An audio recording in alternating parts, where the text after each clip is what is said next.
Oi, gente, tudo bem? Vamos continuar o nosso assunto de ontem. Os vídeos que eu postei estão ainda aí, né? Eu tenho feito os que, gente? Eu coloco esses vídeos aqui no Story, depois eu junto tudo e jogo lá no YouTube, tá? O título está como Dorothy Sayers versus Charlotte Mason, tá? Eu não sou, assim, fanática por nada. Eu gosto de avaliar as coisas, né? E eu acho que a gente sempre avalia com o passar do tempo. Então, conforme aquilo vai amadurecendo na nossa rotina, no nosso dia a dia, eu tenho esse hábito, né? De ponderar, de avaliar se aquilo faz sentido da teoria para a prática, né? E algo que tem me incomodado um pouco é essa questão da retórica. Eu acabo misturando tudo, mas é assim, imagina o seguinte, né? A gente estava lendo aqui o livro do Robert Kiyosaki. Robert Kiyosaki fala dessa questão de você ter o conhecimento da educação financeira e cuidar da sua educação financeira e ensinar os filhos a serem educados financeiramente, que a escola não faz isso, né? Então, eu já estou na segunda leitura do segundo livro dele com as meninas e tem sido muito proveitoso, a gente sempre aprende muito, né? E ele disse que ele tinha um pai rico e um pai pobre. E o pai rico não tinha feito faculdade, mas era um homem rico. E o pai pobre dele, que era o pai de sangue dele, era um pai que tinha, acho que mestrado, doutorado, mas morreu pobre, né? E eu vou colocar algo aqui. Ele foi para o Vietnã, quando voltou foi para a Guerra do Vietnã, o Kiyosaki. O pai pobre dele, que tinha frequentado a faculdade, né, por muitos anos, tinha uma vida acadêmica, falou para ele, faça o MBA, uma escola de negócios. Ele foi fazer, mas ele tinha sido criado pelo pai rico, que era o pai de um amiguinho dele, desde os 9 anos aprendendo sobre finanças. E ele foi para essa faculdade e lá ele viu um monte de gente dando aula, né, os professores dando aula, era um MBA mesmo, só que não tinha um negócio. Então eles falavam de negócios sem ter negócios. Isso sempre ficou martelando na minha cabeça, né? E aí, eu fazendo esse estudo sobre educação clássica e retórica, e agora com Charlotte, né? Que eu cheguei numa questão da arte e a ciência, tá? Então, muito que eu tenho visto, tá? Então, visto muito, principalmente na fase da retórica, é o ensino da ciência. Tá, o que tem a ver isso com o Kiyosaki, Cristiane? Então, o Kiyosaki foi para esse MBA de pessoas que falavam de negócio e não tinham negócio, sabiam tudo de negócio. Sabiam todas as regras do jogo, fluxo de caixa, contabilidade, mas não sabiam ter um negócio de sucesso, tá? E eu acho que a gente incorre num perigo quando a gente, principalmente, segue livro didático para essa fase de retórica, é ensinar um monte de ciência sobre a retórica, mas não ensinar a vivência da retórica para o aluno, né? Como assim, Cris? Pelo amor de Deus, explica isso. Não adianta os nossos filhos saberem tudo. Por exemplo, as meninas estão vendo um texto, né, um livro-texto que fala sobre confirmação e refutação. Então, elas leem um texto, aí em cima desse texto, depois, o livro, que é um livro que fala de prognosmata, que fala de exercícios preliminares de retórica, fala assim, olha, você monta uma refutação assim, assim, assim. Então, no primeiro parágrafo você faz isso, segundo parágrafo você faz isso, terceiro parágrafo você faz isso. Isso é a ciência da retórica. Isso não é a arte da retórica. E isso pode acontecer com tudo, tá? Então, por exemplo, quando a gente fala até da gramática, né? Ah, a criança tem que decorar, tem que decorar, tem que decorar, tem que decorar. Eu não sei, eu nunca me senti confortável com esse negócio de tem que decorar, tem que decorar e tem que decorar. Uma forma que eu uso na minha casa para acontecer isso é o catecismo, que é uma forma bem mais fluida. E a criança vai incorporando aquilo ao longo do tempo, sem pressão, sem estresse. É o que eu sempre achei. E aí, quando a gente fala da arte da gramática, o que seria a arte da gramática? Seria o meu aluno conseguir ler e interpretar um texto. Eu acredito que eu consigo isso nos meus materiais, mesmo sendo materiais didáticos. Eu acredito que eu consigo atingir isso. Dessa forma que você trata não a ciência, mas a arte. Então isso tem me incomodado. E na metodologia da Charlotte, de narração, como eu já falei aqui, eu estudei muito mais educação clássica do que Charlotte. Charlotte não é educação clássica, tem um outro approach, tem um outro jeito de abordar a educação e que tem um monte de coisa maravilhosa que eu estou aplicando com minhas filhas, tá? O que eu percebo, principalmente na retórica?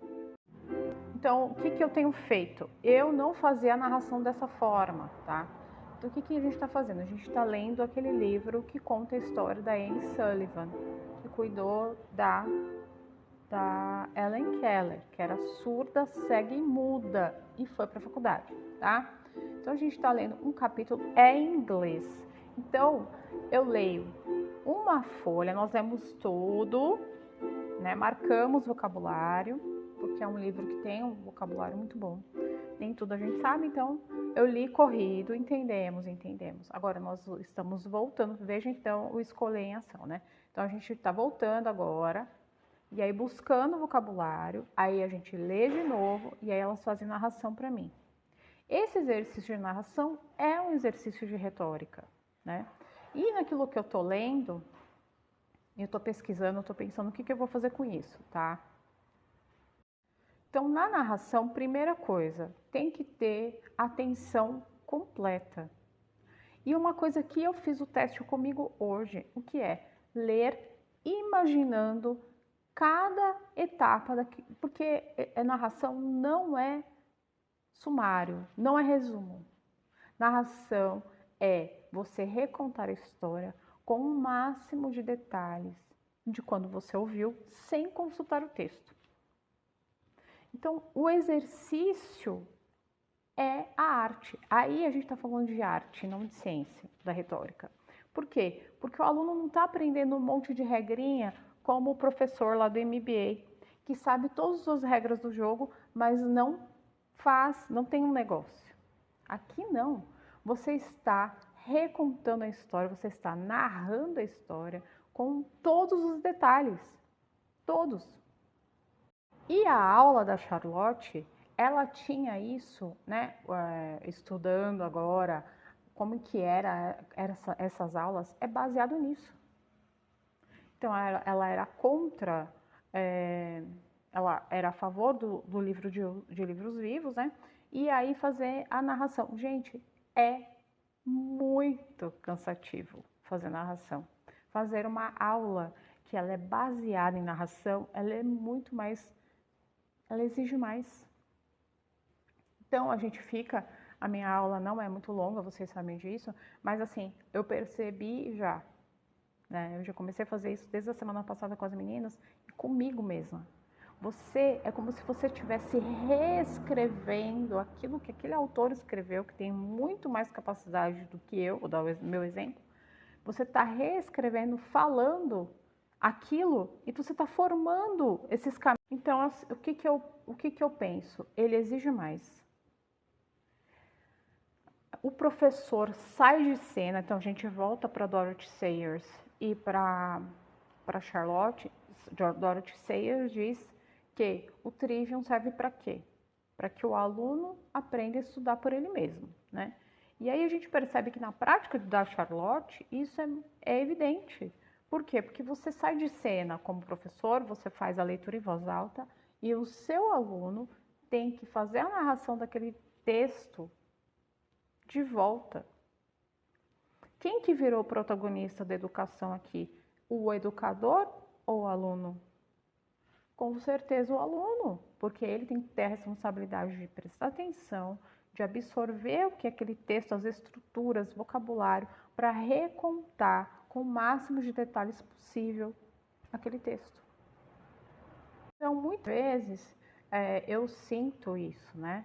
Que a gente acaba se tornando esse professor de MBA que sabe tudo, sabe todas as regrinhas. Eu até fiquei assustada um tempo atrás, eu assisti uma aula, né, de um determinado curso, explicando como usar um material e depois pontuando. Eu achei aquilo tão mecânico, tão ciência e não arte, né? A mesma coisa de você querer uma pessoa que um crítico literário, né?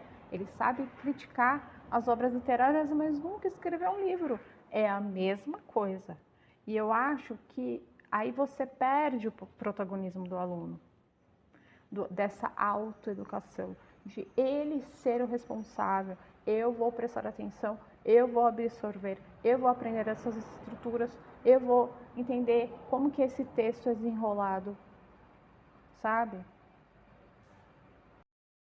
Eu não sei se vocês pensam dessa forma, me manda direct dizendo, Cris, eu concordo, é assim, realmente é muito mecânico. O que eu tenho visto, eu tenho achado muito mecânico, muito regrinha, muito. Tudo bem, existe isso, mas é igual, você já viu assim, quando a pessoa vai fazer um discurso e é tudo ensaiadinho, a vida não é ensaiadinha, né? E você proporcionar esse tipo de raciocínio, eu fiz isso hoje com as meninas, eu fazendo, né? Então eu fui lendo e fui imaginando aquelas cenas, o que estava acontecendo com aquela personagem dentro da história, e foi diferente. Foi muito diferente, exige muito mais no meu cérebro.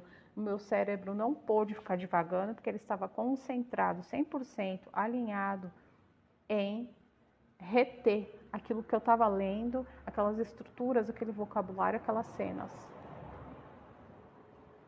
Eu prefiro ensinar a arte da retórica para minhas filhas do que a ciência.